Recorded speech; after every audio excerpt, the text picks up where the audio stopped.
Hey everybody, welcome back to Vintage Poor Boy Survival on Elmcreek. This is Graybeard Gaming, and we are doing some field prep. We've got to get everything cultivated, and we've got to put down our lime so that we are ready to plant our fields.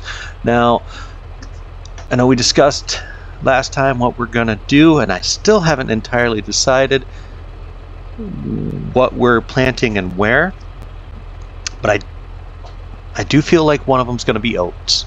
I don't know if I'm going to do the other field as potatoes yet. It's very much a possibility. But yeah, I think that we can go in a number of different directions. I don't have a planter yet, so I can't actually plant sugar beets, even though I want to. That probably is going to happen in our third full season, but you know, that's fine.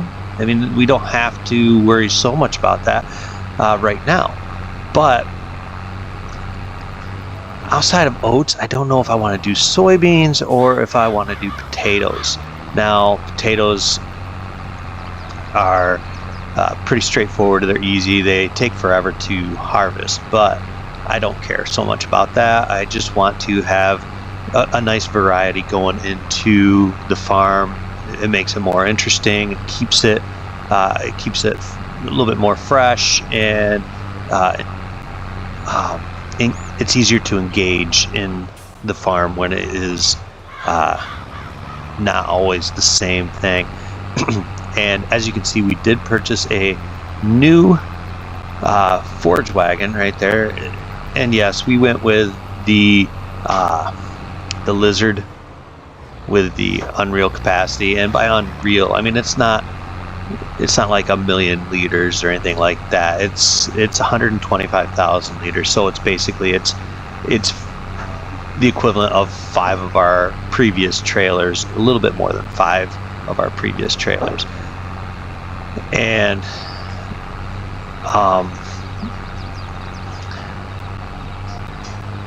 we did that to save on time, because we were running back and forth so much to those fields up on the northeast corner of the map, and having to run back and forth all the time. It's just taking so much time, energy, and the cost was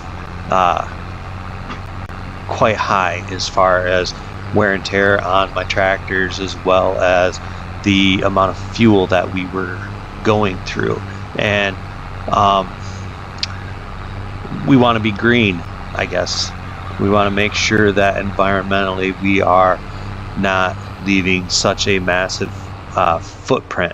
So that's my story. I'm sticking to it, and suggest you guys do the same, because the EPA is always watching. Now,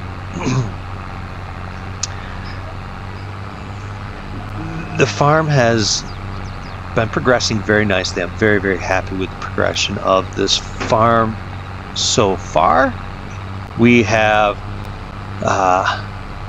we've purchased 2 new plots. I want to purchase a third. I have maxed out the amount of a discount I can get on that third plot. You guys all know it's the other one on the other side of the tree line. I think I'm just going to allow the current owner to plant it, and if I can still afford it come harvest, then I will purchase it then. But for right now, I think we need to focus on having enough money to pay our bills for the next few months, as well as paying for our lime seed fertilizer. And that will take precedent over anything else. And I'm also thinking that maybe it's time we got ourselves a larger seeder. Not anything massive, but something larger. And that's not to say we're going to get rid of the one we have. I haven't made that decision yet. because there's nothing wrong with it. It's just small, and it doesn't mean that it doesn't have a usefulness, because it still does. I just have not made the determination on whether or not I want to keep it or sell it. Also, I'm not sure I can empty it, and it looks like I've missed a spot. So let's go ahead, and I'm just going to go grab this plow. When we were combining these fields, it looks like I missed a small spot. So we'll go ahead and grab the plow here, hit that spot real quick. I decided that I was not going to worry this season about the plowing. I know I should, but I just didn't for this season, and I hope you all understand. I just wanted to get everything. We'll park that. I just wanted to get everything kind of organized, figured out what I want to do. I do know that periodic plowing I haven't turned on, so we will get these fields plowed again. Right now we're just kind of doing a seed bed and soil, and I know that periodic plowing will be beneficial, but with soil erosion and things like that, I am going off the idea that we are trying to be lowering our global impact and our footprint. So, like I said, that's my story, and I'm sticking to it. Now, where I grew up, no-till seeding was just becoming a thing, and it's almost all done no-till now. I mean, very little plowing is actually done where I grew up, and they might do, they might get out the disc and make sure that the corn stalks are chopped up nice, and the ground has been, the top of the soil is loosened up, that way the seed can take. But for the most part, if it's an arable crop such as soybeans or wheat or oats, then they have kind of moved towards doing everything as no-till, and that is perfectly fine. There's impact on turning the soil over, and so I think that the way farmers are going at things today is they're also taking into consideration the wear and tear on their vehicles, the impact that it has on the overall environment, the soil quality, all of that. And they've started to limit how many times they're turning that dirt over, because when it rains, all of that, everything that they have done is more likely to get washed out and into the farmer's own drinking water, which they also give to their livestock. And they want to make sure that they're protecting their investment. So I think that field runoff and water contamination is a real big concern these days, mostly because there's more chemicals, there's more fertilizer, there's more herbicide, things of that nature, and the more stuff you put on the land, the looser the soil, there's going to be more runoff of that soil. And I think a lot of the times that that is forgotten. So they are doing their best to protect their livestock, and Sorry about the background noise, guys. Got a 4-year-old who wants his mother. So, you know, if you hear him, he's our monster. There's 4 monsters actually, so it's pretty chaotic here. I am thinking about dedicating an office space so that I can film these in relative quiet. Maybe not perfect quiet, but in a little bit more quiet. I try to do them more though while everybody's at school Monday through Friday. Saturdays are just a little bit busier and hectic around here. Yeah, we are done with our cultivating, so let's go ahead and let's put this up and we'll move on to the next step, which will be getting our I can't believe I have had that help menu up this whole time. I'm sorry, I shouldn't have done that. That just makes the screen impossible to see.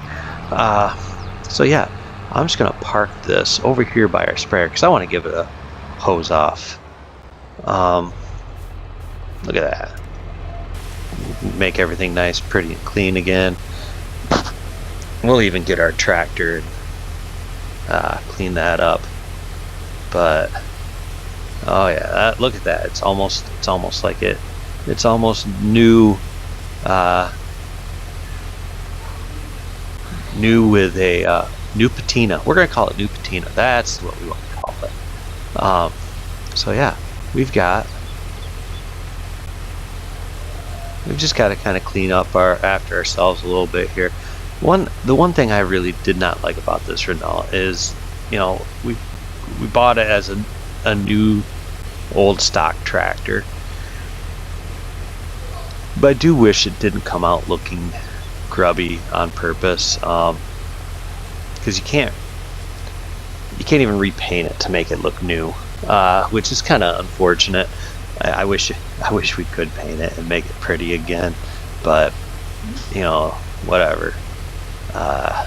We'll be all right, I suppose. But yeah, it's dull, it's grease stained, and just not a pretty piece of equipment. Whereas the Allis-Chalmers, we can clean that up nice. Except for the front tires, which I still don't understand why they come out silver. It's just so weird. It's like they look like they're stainless steel, and that just seems kind of goofy. But we're gonna go ahead and back up to our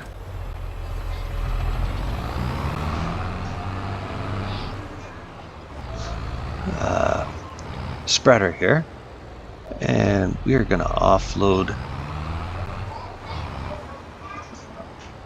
our fertilizer. And I don't know how much lime I have even left. Good time to check it. And we are out. Alright, looks like we're going to be heading down to go get more lime.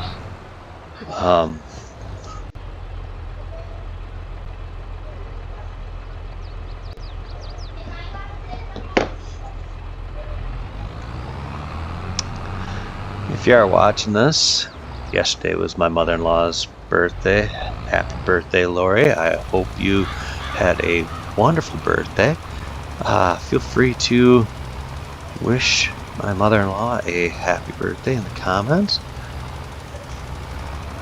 She'll never see this video, but it's the thought that counts.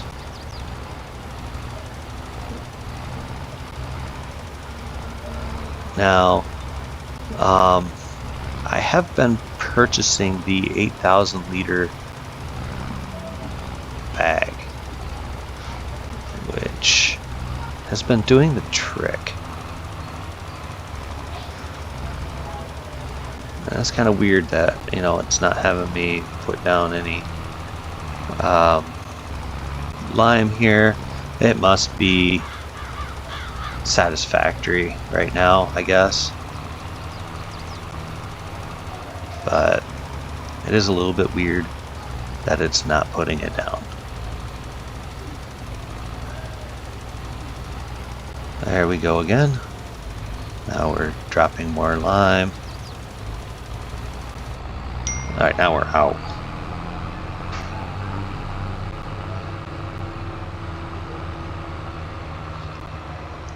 So that's the one thing about precision farming I think is kind of goofy. I use the lime as a marker so that I know where I have and have not put seed, because I usually lime before I seed the field. And when it does things like that, it makes it near impossible to know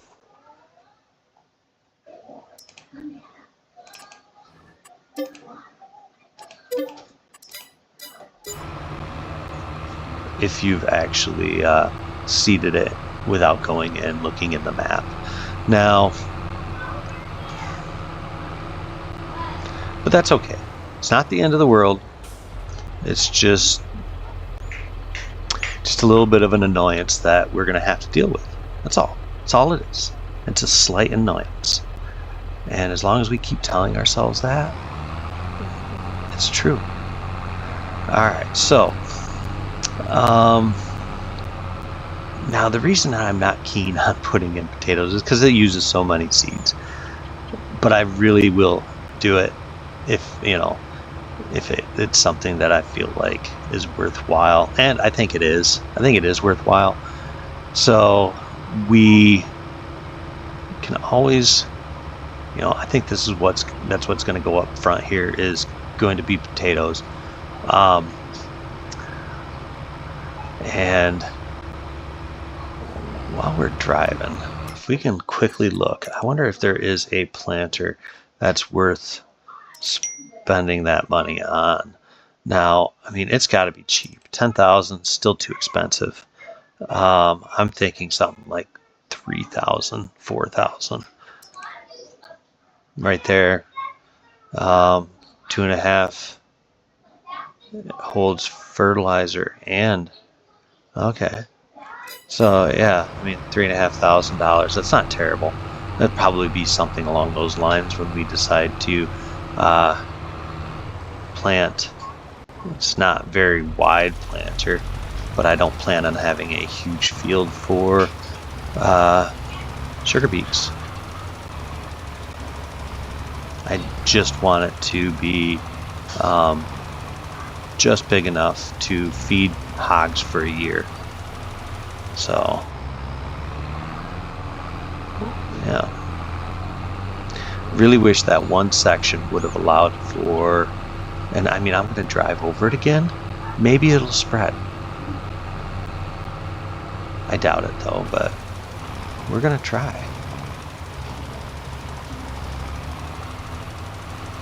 Yeah, see, no, it's not. It's not. So I guess what that means is, well, we're not going to have lime on that section of field. Whatever. We'll live.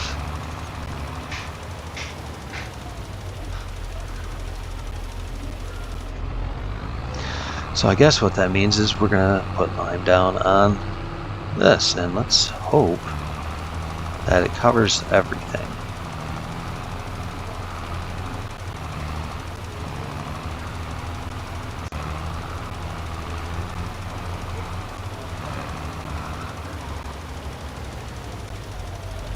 Yeah, I'm probably gonna have to run down to the store again and get another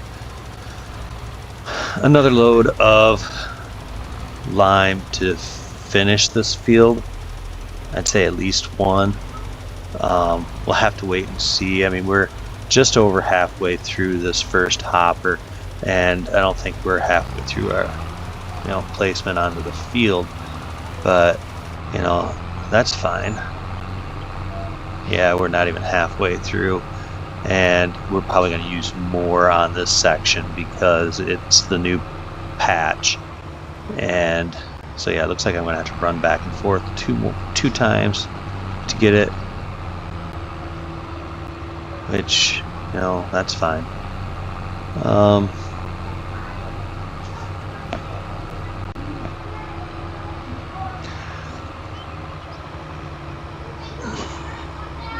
right about now it'd be nice to have a tractor with a bucket on it, or pallet forks or something, so we could just purchase our fertilizer, seed, or lime and just bring it back to the farm and not have to drive back and forth, because this is very time consuming. Not my favorite thing to do. Off camera, I'll manage to hire having it brought and delivered, what's left. And by hire, I mean I will probably barter with someone, in a make-believe role play sort of way. Kind of move things along a little bit easier, I guess. Now,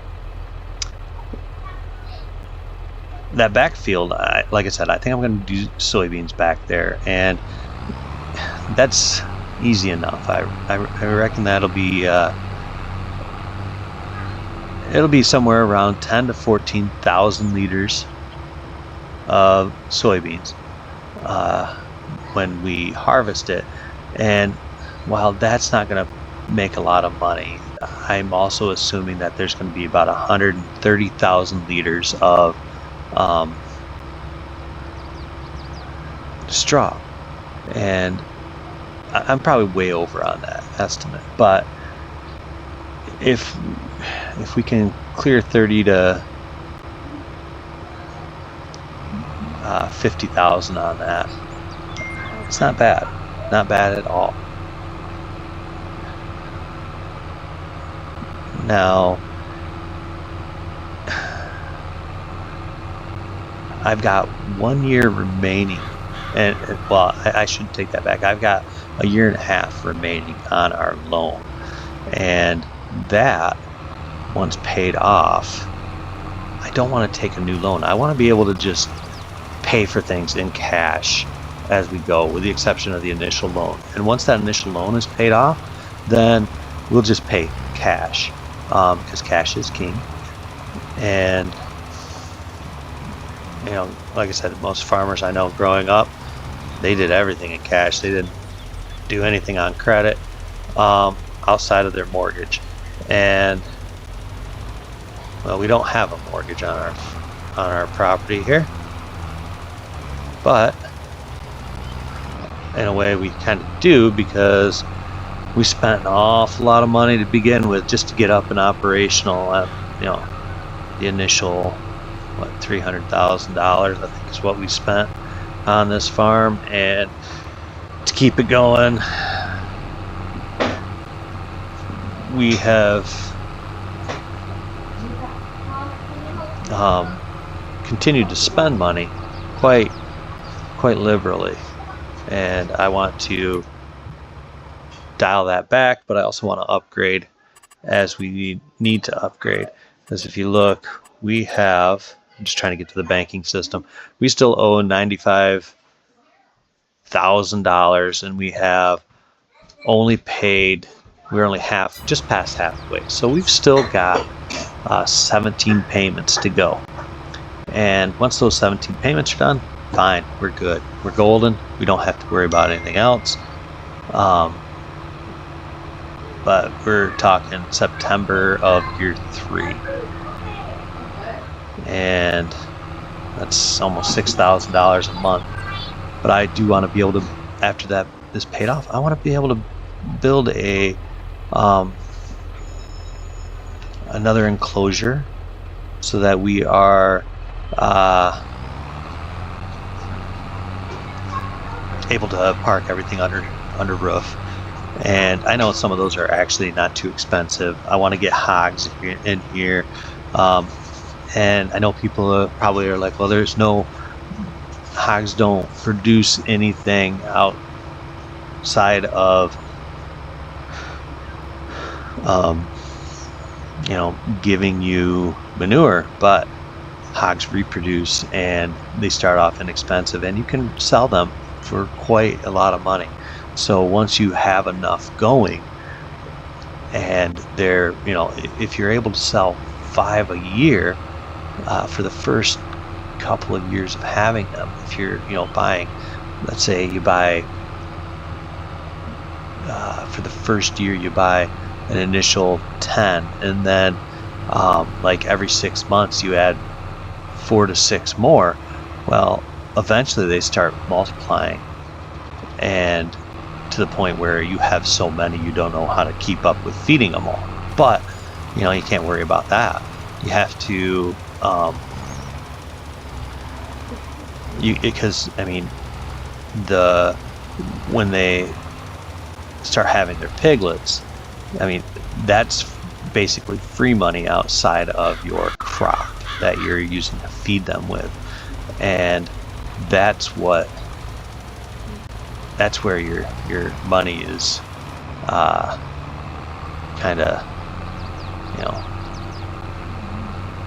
being made.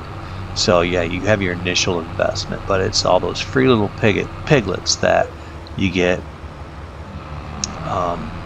after they grow up, and once they reach their max value, you sell them off, and then you rinse and repeat. It's pretty straightforward at that point. So what we're going to do is we're just going to pull in here, back in, drop that off. I do see I need to go get some fuel.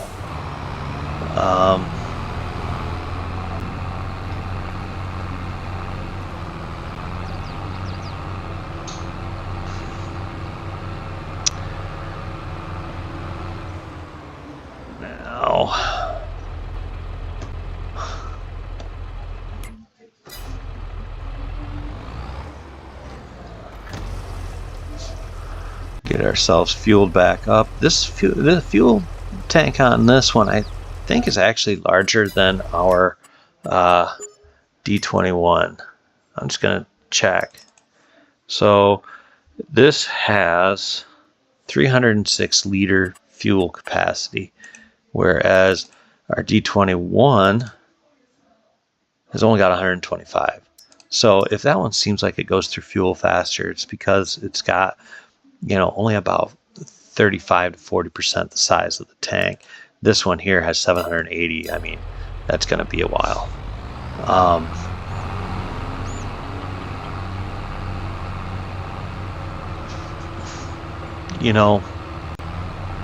We did potatoes. How much is that field? Just because we're at kind of a point where we can actually take a look. That field is $48,000. All right, we don't have enough anyways. So yeah, we probably won't have enough for a little while. So what we're gonna do is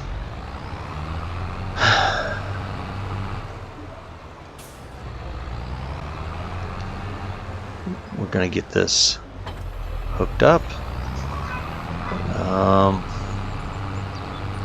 And yes, we are gonna do oats in that back field. I would like to see if I have any more. No, I do not have any more. I wonder, can I offload this?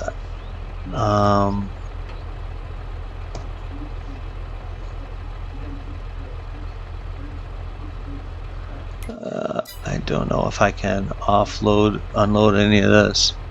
Oh, it says X. No, that's unfold, not unload. Silly man.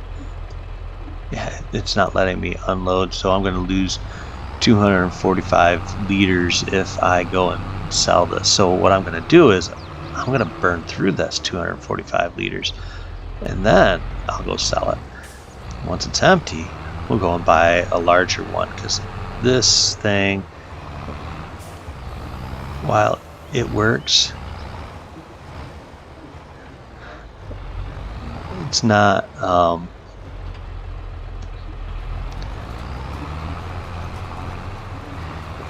gonna get done anytime soon. I'll have to go back and touch up some spots that I miss, and as much as I don't want to, but I do want to, I'm not gonna. I've decided I'm not gonna go get the no-till direct seeding drill. I think there's a Case and a John Deere. I'm not gonna get those. Just feels a little bit premature for our farm. Sorry, dude, didn't mean to run you over. But I may pick up the high capacity seeder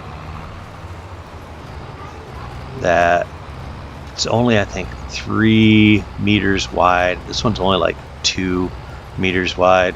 But I think 3 meters would be a good step up on our next one. That's a full meter wider. So what I'm going to do is off camera, we're going to get this field planted. Maybe next time when we decide whether or not we're going to go with potatoes or sugar beets, I'll be able to